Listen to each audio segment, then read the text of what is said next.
నరికినటువంటి చేతగాని దద్దమ్మలకు మనం ప్రశ్నించేది అంటే అట్నే కనబడుతుంది. ఎందుకంటే తెలంగాణ ఆడబిడ్డలకే వాళ్ళు ఉచ్చబోసుకుంటారు.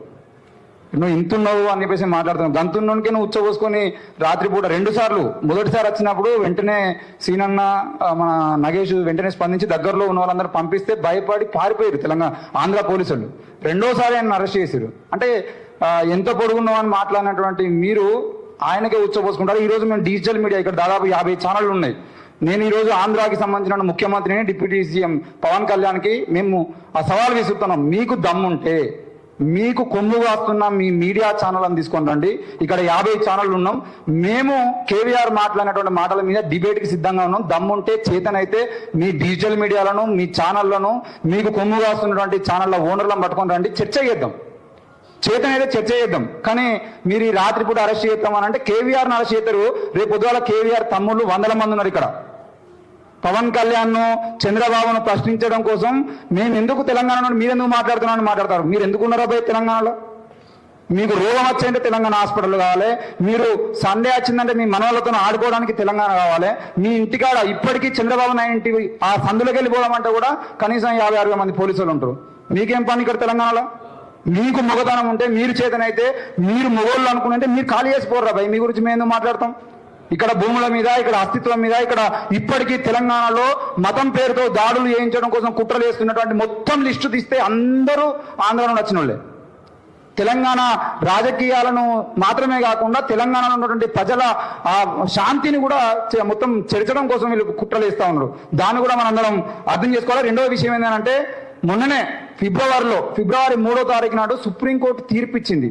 సోషల్ మీడియాలో పెడుతున్నటువంటి పోస్టులకు సంబంధించిన విషయంలో ఎఫ్ఐఆర్లు నమోదు చేయడాన్ని హైకోర్టు అంతకుముందే 2025 సెప్టెంబర్ 11వ తారీఖు నాడు గడ్డం దుర్గం శశిధర్ గౌడ్ అనే వ్యక్తి రేవంత్ రెడ్డి మీద ఒక పోస్ట్ పెడితే దాని మీద 3 ఎఫ్ఐఆర్లు నమోదు చేస్తే 3 ఎఫ్ఐఆర్లను కొట్టివేస్తూ సోషల్ మీడియాలో పెట్టేటువంటి పోస్టులకు సంబంధించిన విషయంలో ఎట్టి పరిస్థితుల్లో ఎఫ్ఐఆర్లు నమోదు చేయొద్దని తెలంగాణ హైకోర్టు తీర్పిస్తే దాన్ని సమర్థిస్తూ సుప్రీంకోర్టు తీర్పిచ్చింది. ఇది అన్ని రాష్ట్రాలకు వర్తిస్తాయని చెప్పింది. ఈరోజు తెలంగాణ యువకుని ఆంధ్ర పోలీసులు అరెస్ట్ చేయడం అనేది సుప్రీంకోర్టు తీర్పుకు వ్యతిరేకం. మీకు చేతనైతే సుప్రీంకోర్టు తీర్పులు చదవండి. ఈ చేతగాని చర్చలు చేసుకుంటూ, చేతగాని చర్యలు చేసుకుంటూ కనుక ఉంటే మేము ఆ విక్రమ్ సింహాల తోలు తీయడానికి కూడా సిద్ధమవుతాం. ఇక్కడ తెలంగాణలో ఎంతోమంది పోలీసులు ఇక్కడ ఉన్న జర్నలిస్టుల జోలికి వచ్చారు. తర్వాత తిరిగి వాళ్ళ మీద పడితే ఈ రోజు ముడుచుకొని కూర్చున్నటువంటి సందర్భాలు చాలా ఉన్నాయి. మేము ఇప్పుడు సీఎంను, డిప్యూటీ సీఎం ప్రశ్నిస్తున్నాం కావచ్చు.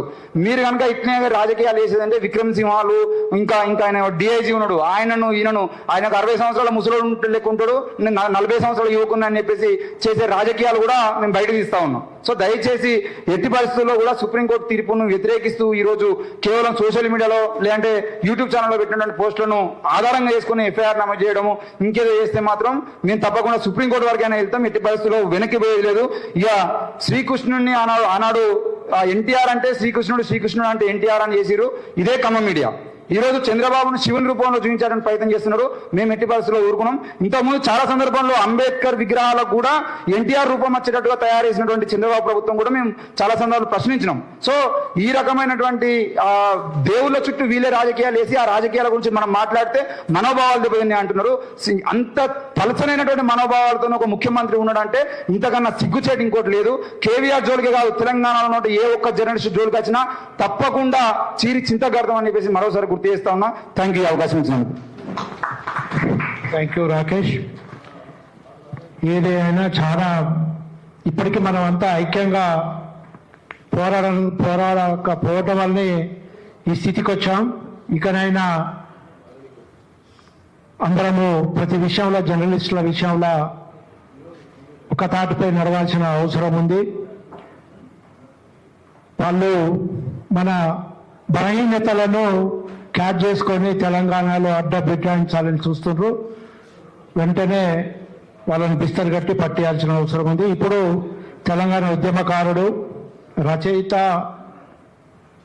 నిర్మాత, డైరెక్టరు, తెలంగాణ కొరకు ఇంకెన్నాళ్ళు తెలంగాణ సినిమా కూడా తీసిండు.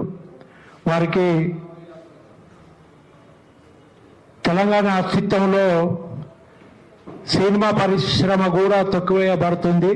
దాని మీద కూడా తెలంగాణ సమాఖ్య త్వరలో మళ్ళీ రౌండ్ టేబుల్ సమావేశం ఏర్పాటు చేయాలని ఆలోచనలో ఉన్నాం.